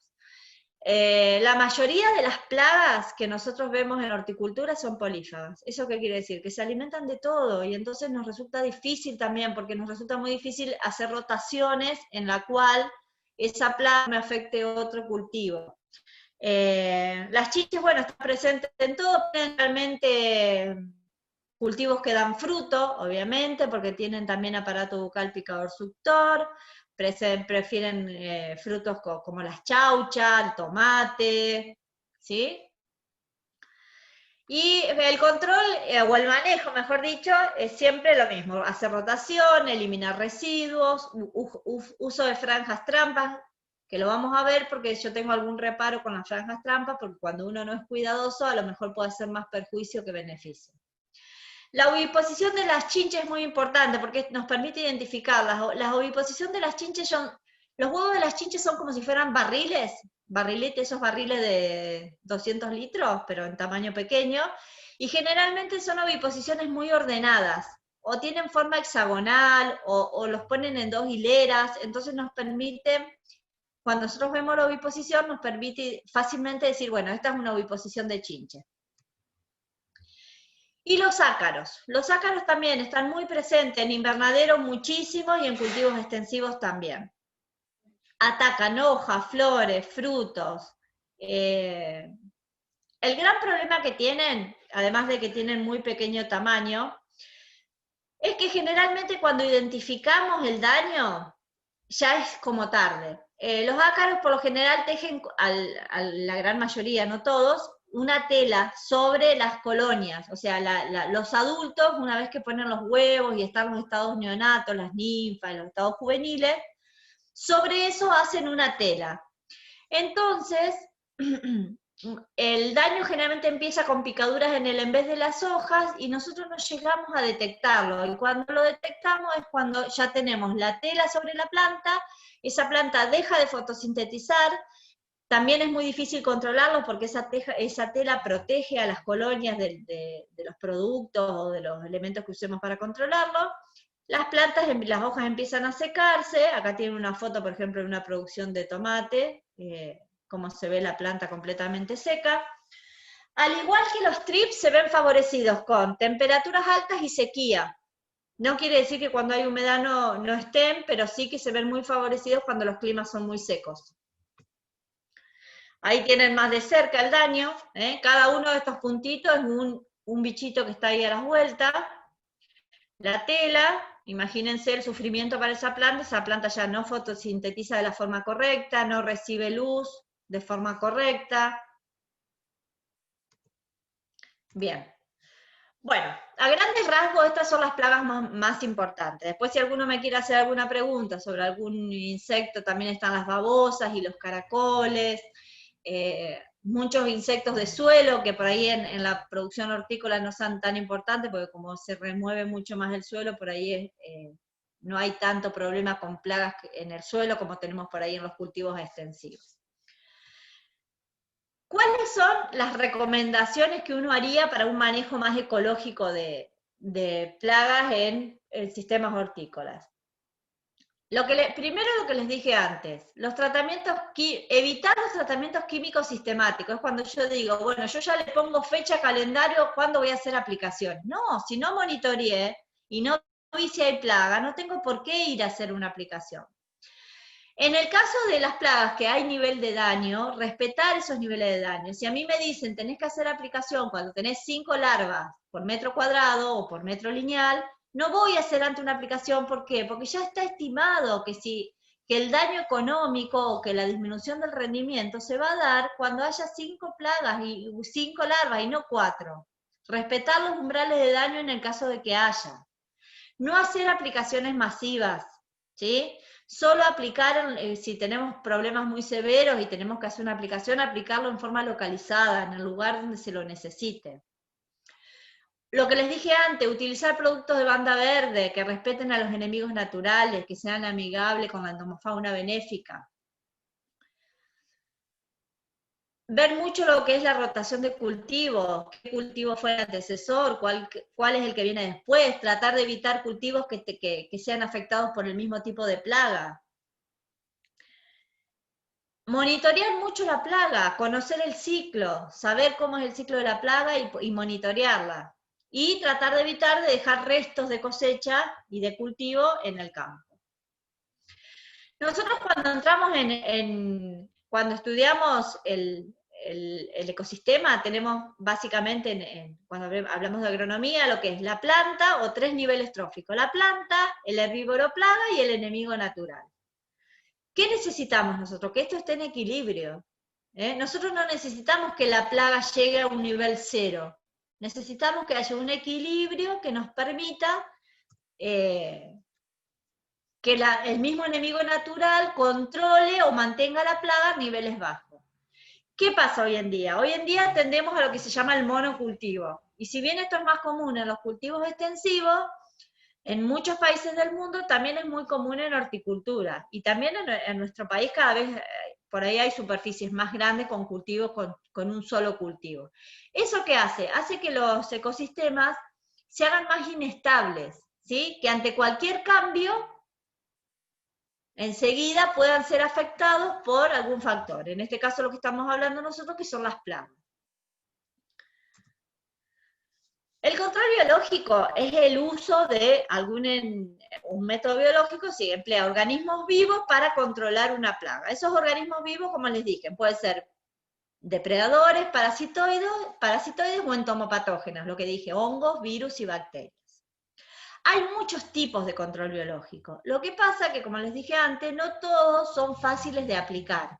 Por ejemplo, el inoculativo, que es el que hablamos antes, que es cuando uno compra el enemigo natural y lo aplica, en nuestro país resulta todavía muy costoso y, como les dije antes, solo se está usando en producción de pimiento bajo invernadero, donde se monitorea, se marca las plantas que tienen problemas y se hacen liberaciones muy controladas de enemigos naturales. Pero tampoco en nuestro país todavía hay mucha cría de enemigo natural como para hacer ese tipo de aplicación. Esto es un poquito para repasar lo que vimos. Dentro de los insectos tenemos los depredadores y los parasitoides. Generalmente los más eficientes son los himenópteros, que son los grandes parasitoides que tenemos en el ambiente, pero también hay dípteros, o sea, hay moscas que son parasitoides. Y tenemos el gran grupo de los depredadores, donde tenemos las vaquitas, que son coleópteros, las crisopas, las arañas, los dípteros, los hemípteros, y también los himenópteros, porque tenemos las avispas, que también suelen ser cazar al vuelo y depredar. ¿Qué ventajas tiene el control biológico? ¿Por qué uno recomendaría usar un control biológico? Primero, porque no tiene efecto nocivo sobre el medio ambiente. ¿Sí? Esto lo digo entre comillas. ¿Por qué? Porque cuando uno hace por ejemplo, cuando queremos introducir un enemigo natural, hay que hacer muchos estudios previos, porque también eso podría llegar a tener un perjuicio cuando uno quiere incorporar un enemigo natural nuevo por una plaga que se está desarrollando. Muchas veces podemos hacer un desequilibrio tan grande en el medio ambiente que se terminen perdiendo o siendo peor que mejor. Pero cuando hablamos de incorporar enemigos naturales que ya están probados, que ya son comunes en el medio ambiente, no vamos a tener ningún efecto nocivo. Es a largo tiempo, porque una vez que nosotros logramos que un enemigo natural se establezca en un lugar, generalmente si se adapta va a quedar y perpetuarse en el medio, por lo cual el efecto va a ser a largo plazo. Obviamente vamos a disminuir la aplicación de agroquímicos, vamos a evitar plagas secundarias, porque muchas veces ¿qué pasa? Cuando nosotros hacemos aplicaciones de agroquímicos y, qué sé yo, sacamos completamente una plaga, ¿qué hacemos? Permitimos, como ese nicho queda libre, permitimos que surjan plagas secundarias, o sea, plagas que estaban dando vuelta, pero en muy bajas poblaciones, aumenten mucho sus poblaciones y se conviertan en plagas primarias.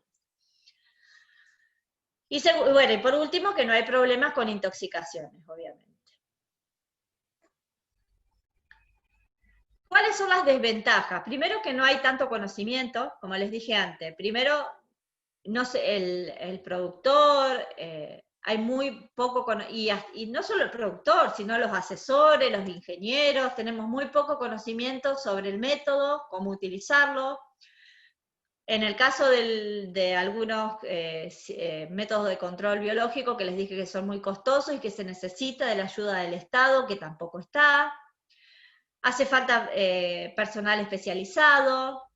Otra cosa que les mencioné hoy, que es la sincronización entre el ciclo de la plaga y el ciclo del enemigo natural. El enemigo natural generalmente llega después. Si bien siempre sincroniza su vida, sobre todo los parasitoides, sincronizan su ciclo de vida al ciclo de vida de la plaga, pero necesitan encontrarse. Y cuanto más lejos estén, más tiempo le va a llevar a encontrarse y le va a llevar al insecto benéfico a encontrar a la plaga para poder controlar. ¿Qué característica tiene que tener un enemigo natural para ser bueno, para cumplir su función como controlador biológico? Tiene alta capacidad de búsqueda. ¿Qué quiere decir? Como les dije antes, los enemigos naturales por lo general no están cerca generalmente no están cerca, ¿por qué? Por los sistemas productivos que tenemos nosotros, esto que les hablaba antes de los monocultivos, los desmontes. Entonces, tiene que tener una alta capacidad de encontrar el ambiente donde está la plaga y luego encontrar a la plaga.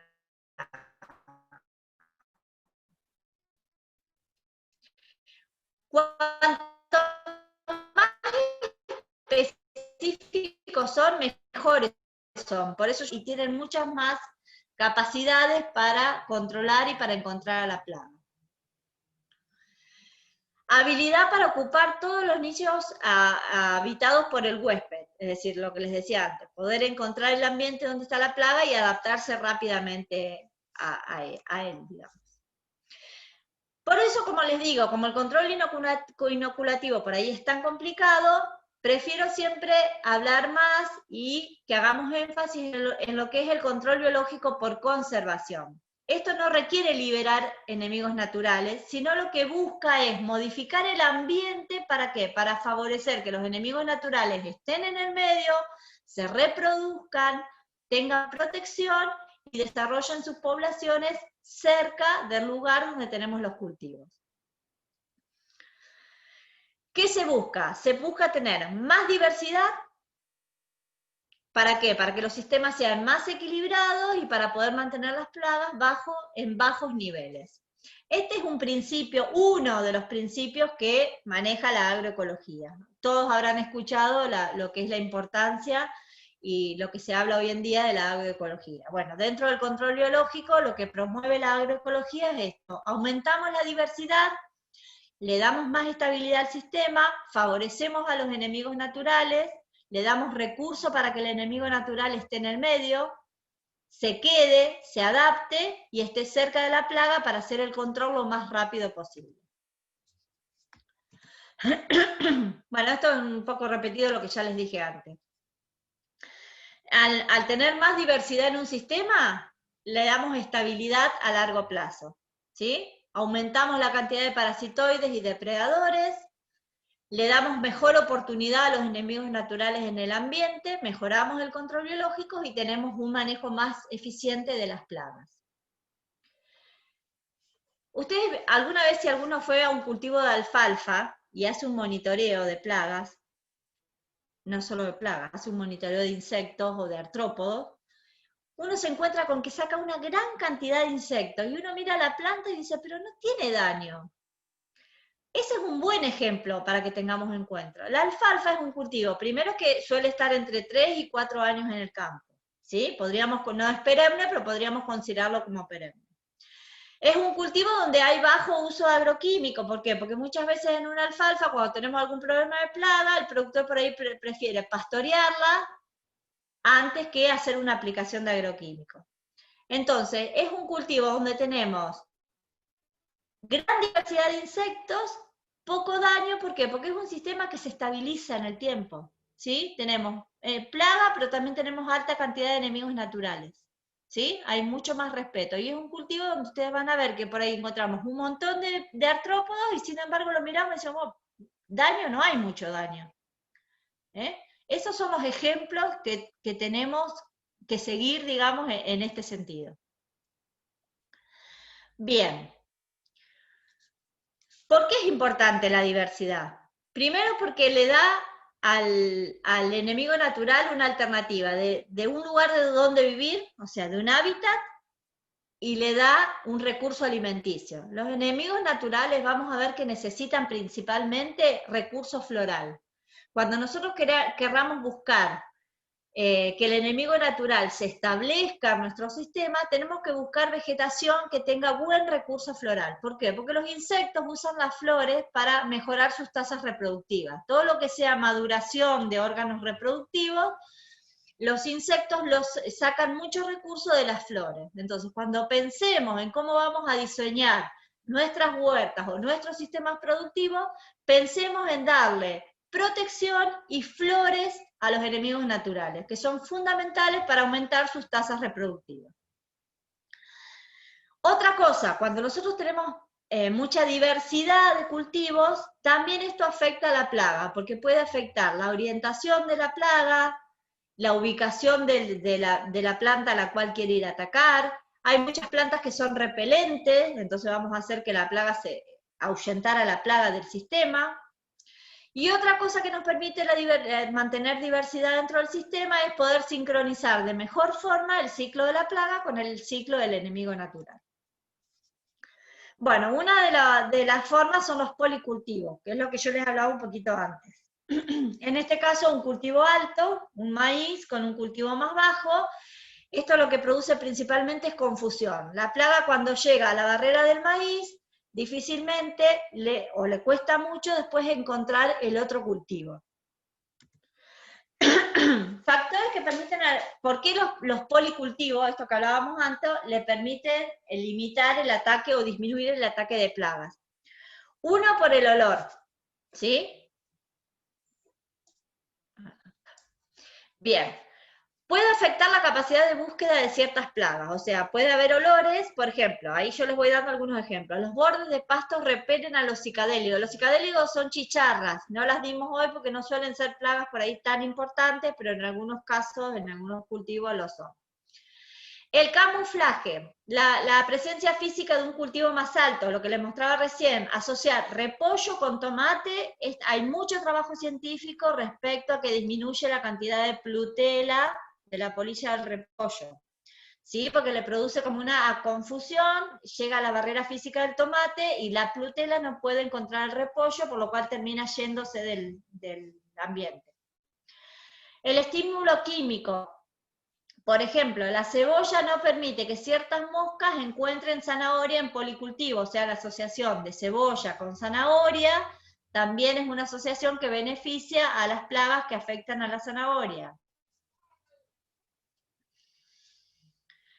Y el otro tema que son las plantas atrayentes, que es la planta, por ejemplo, combinar repollo con brócoli, o sea, distintas crucíferas, con crucíferas silvestres, que también a veces, si la crucífera silvestre es más atrayente para la plaga que la cultivada, por ahí podemos hacerla que vaya a silvestre y poder controlarla ahí.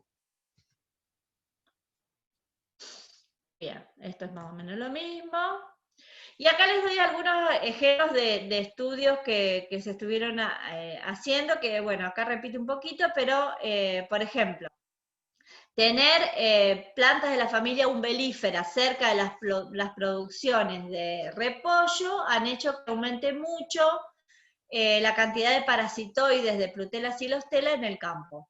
¿Sí? Las umbelíferas suelen tener mucho recurso floral, muy necesario para los parasitoides, pero además es una planta que le ofrece refugio.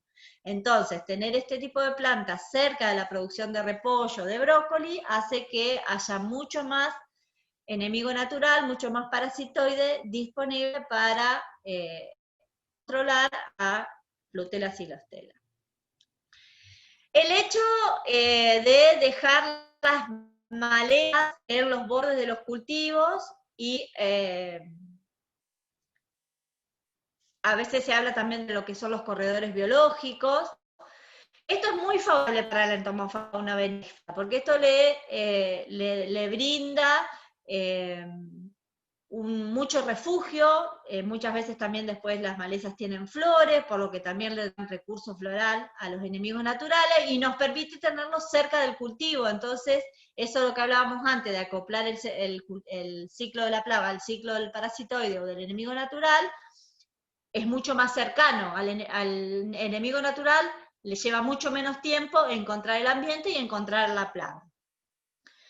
Los cuidados que tenemos que tener es que tenemos que saber bien qué plaga, porque hay plagas que se pueden también ver favorecidas por la maleza. Entonces, en este caso hay que estudiar bien para qué lo vamos a usar, para qué tipo de plaga, en qué condiciones, porque a veces podemos estar produciendo más un perjuicio que un beneficio. Pero hoy en día también se está estudiando, por ejemplo, se está estudiando mucho sobre qué especies. En eso se está trabajando mucho. ¿Cuáles son las especies que realmente serían beneficiosas? Que no sea una maleza que después me va a invadir el cultivo. Sobre eso se está trabajando mucho, hay mucha bibliografía. Se los dejo como inquietud para que lo puedan seguir viendo.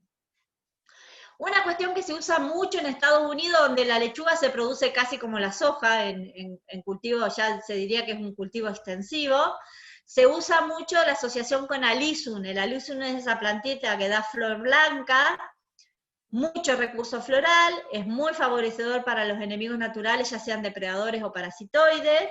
Bueno, estas asociaciones de lechuga con alisum es muy común de ver en producciones de lechuga en Estados Unidos.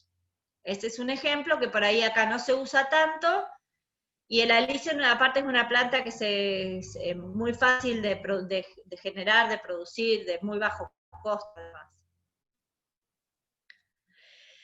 Y por último, los cultivos trampa, que en este sentido, yo les decía, el cultivo trampa es hacer un cultivo distinto que atraiga la plaga, antes de que sembremos el cultivo que a nosotros nos interesa, y controlar a la plaga ahí. O hacer el mismo cultivo que nosotros vamos a hacer, pero hacerlo un tiempo antes, atraer a la plaga y controlarla. El tema del cultivo trampa es que suele ser muy riesgoso, porque si nosotros no lo manejamos de forma correcta, lo que vamos a hacer es terminar atrayendo a la plaga a nuestro sistema productivo y probablemente multiplicarla y aumentar la población. Entonces, si yo voy a hacer un cultivo trampa, voy a tener que tener todas las medidas de cuidado para asegurarme de que yo voy a poder controlar la plaga en ese cultivo trampa, porque de lo contrario voy a traer a la plaga al cultivo y voy a hacer que esa plaga después pase en una población mucho más abundante al cultivo principal, ¿sí? Entonces, es una medida que se usa mucho, pero tengamos cuidado en cómo la vamos a utilizar, ¿sí? Me parece que hay que tener mucho conocimiento para poder aplicarlo de forma correcta. Bueno, esto es lo que les dije antes, se pueden ser las distintas formas que podemos hacer cultivos trampas. Bien. ¿Qué necesitamos saber? Si nosotros queremos decir, bueno, yo voy a hacer esto, voy a tratar de mejorar mi hábitat, mi manejo del hábitat para favorecer los enemigos naturales. Tengo que conocer profundamente la plaga, el ciclo, el hábito, de qué se alimenta, en qué época aparece, si tiene un estado de resistencia o no, cuántas generaciones por año.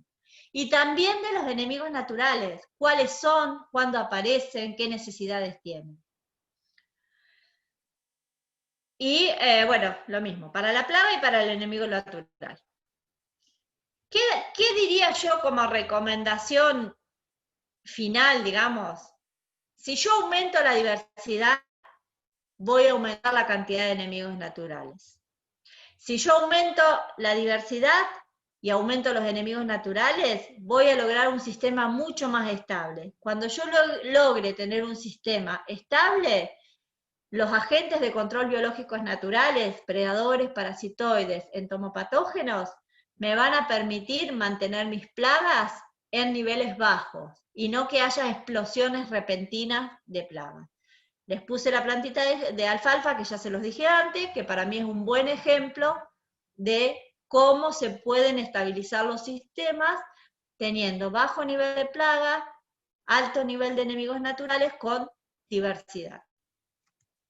Bueno, hasta acá llegamos, espero que les haya sido útil y cualquier duda que tengan, si me quieren hacer alguna pregunta ahora, y si no, bueno, lo vamos a dejar subido a YouTube o le podemos pasar un mail para si les interesa hacer alguna pregunta. Gracias. Ceci. ¿Sí?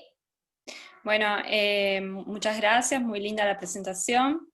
Hay algunas consultas que pusieron en el chat, si querés te las voy transmitiendo yo, y si no, ya están activados los micrófonos para los que quieran consultar directamente también pueden hacer. Preguntan por enemigos naturales de trips. Bueno, ahí en trips tenemos Orius como principal enemigo natural, ¿sí? Las vaquitas que les dije que eran depredadoras de pulgones, si bien tienen una alta preferencia por los pulgones, cuando no tienen pulgones predan trips, larvas chicas de lepidópteros, huevos de lepidópteros. Generalmente los parasitoides es más difícil porque suelen ser más específicos, pero los depredadores no son tan específicos y generalmente se alimentan de lo que tienen a mano. Tienen preferencia por alguna especie, pero por lo general, cuando no encuentran esa especie, se alimentan de lo que encuentran. Todo lo que sea depredador, chinches, orius, geocori, que es otro tipo de chinche, vaquitas, todo eso se alimenta también de trips. Bueno, después Ezequiel, calculo que es Ezequiel Kern, que le agradecemos mucho la difusión a través de las redes de INTA de la charla, dice que tuvo muchas consultas por chinches a la salida del invierno. Ajá, y sí, porque el tema de la chinche es que el invierno lo pasa protegido bajo la corteza de árboles, refugiada, es la forma en que pasa el invierno, como adulto, abajo de las cortezas, y en primavera salen a hacer las oviposiciones, ¿sí? El gran problema de las chinches, básicamente es cuando hay fruto. Cuando no hay fruto, ya el daño que producen suele ser mínimo, pero son muy polifitófagas y la vamos a encontrar en todos los cultivos. Por eso yo les hablaba de la importancia de reconocer las oviposiciones de chinche.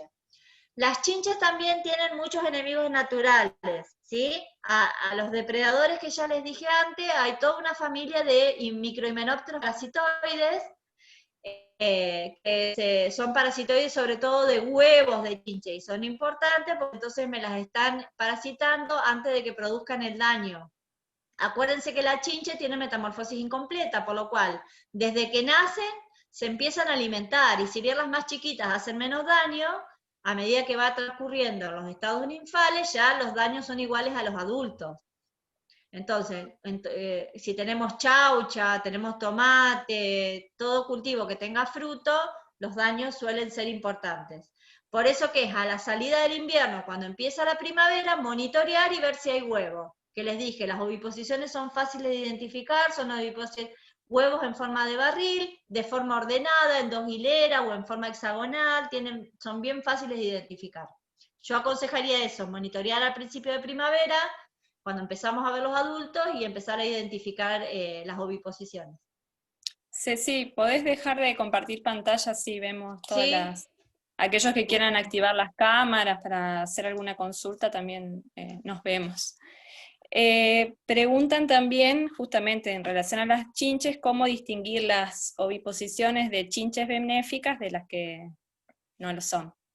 Bueno, ahí estamos más complicados, no es tan fácil, pero las chinches de los pentatómidos, donde tenemos el gran grupo de chinches, salvo la del tomate, que pertenece a otra familia, tenemos el gran grupo de las chinches fitófagas, esas siguen a rajatabla la regla de las oviposiciones ordenadas en 2 hileras y, o en forma hexagonal. En el caso de las chinches benéficas es bastante dispar. Hay algunas que los ponen más aislados, hay oviposiciones más parecidas a las chinches fitófagas, pero en ese caso uno podría separar, si encuentra la oviposición, sobre todo si estamos hablando de huertas familiares, separar la oviposición, esperar que nazcan, y hay mucha identificación, o sea, no es tan difícil hacer, hay muchas guías, uno podría buscar las guías de identificación, y uno viendo la primer ninfa ya sabe qué especie de chinche es, y ahí poder identificar si son benéficas o perjudiciales. Pero es mucho más dispar. No es tan fácil decir, bueno, la Orius pone el huevo así, o sea, no es tan fácil para el que está en el campo mirando y demás. Pero bueno, podría ser, en principio, separarlas y esperar, y después, en base a una guía que pueden encontrar en cualquier lado, tratar de identificarlas lo antes posible, y si son benéficas, dejarlas. De todos modos, las benéficas suelen ser mucho más pequeñas, y las oviposiciones también son más pequeñas que las que son fitófagas. Bueno, preguntan también por control de arañuelas. Sí, ahí estaba mirando. Control de arañuela, que no, bueno, yo no hablo de la parte ni de agroquímicos ni de control porque no es mi tema, pero en el caso de asociación de cultivos con los ácaros es un poco más difícil. Yo iría por el lado de los depredadores, ¿sí? Las arañas, las arañuelas rojas por lo general son bien controladas por otros ácaros depredadores, ¿sí? Entonces iría más por ese lado, que no sé tanto por el tema de la asociación con qué cultivo asociarlo, porque no hay tanto, yo no conozco, no quiero decir que no hay, no conozco tanto respecto a qué asociación de cultivo para repelerlas.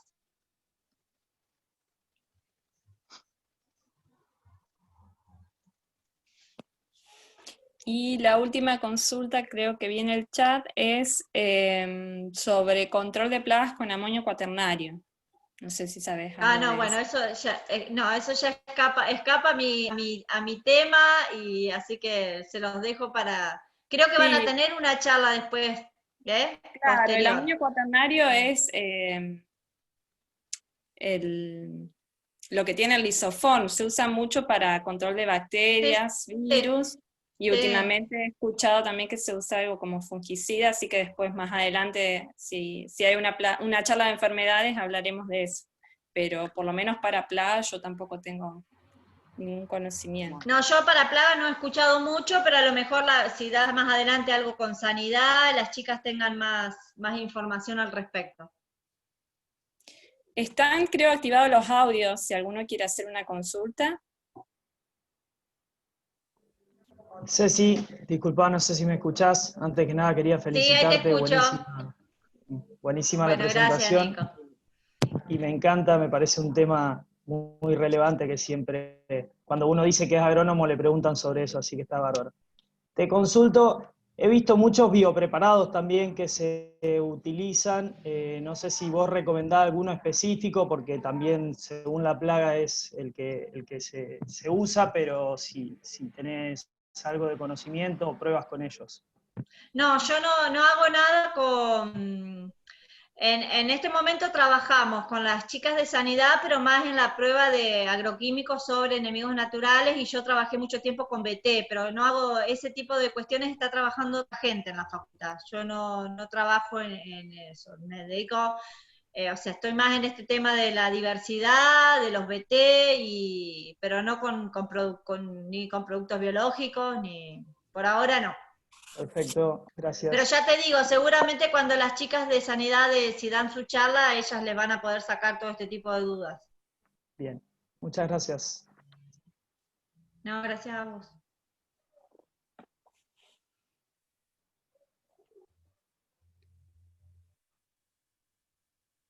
¿Alguna otra consulta? ¿Algún comentario?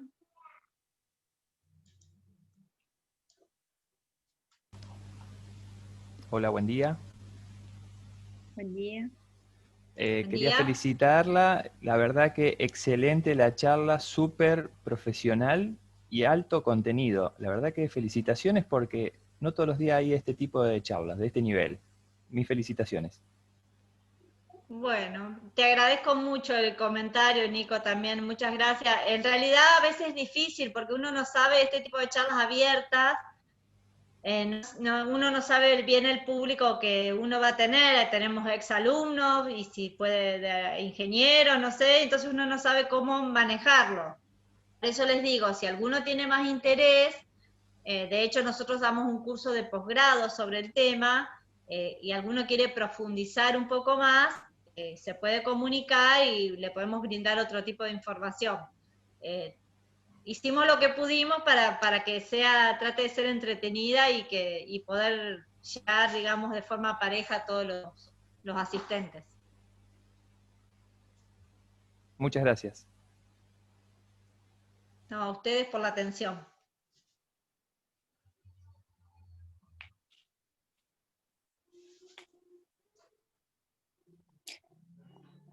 Bueno, si no hay más consultas, entonces les agradecemos a todos la presencia, a Cecilia especialmente por haber dado la charla. Y bueno, cualquier información, ahí les pasé el mail donde pueden consultar. Los que quieran nos pueden escribir ese mail y después les vamos a mandar un folleto que resume un poco toda la información de Cecilia. Se lo mandamos por mail, por PDF. Así que muchas gracias. Bueno, gracias a todos.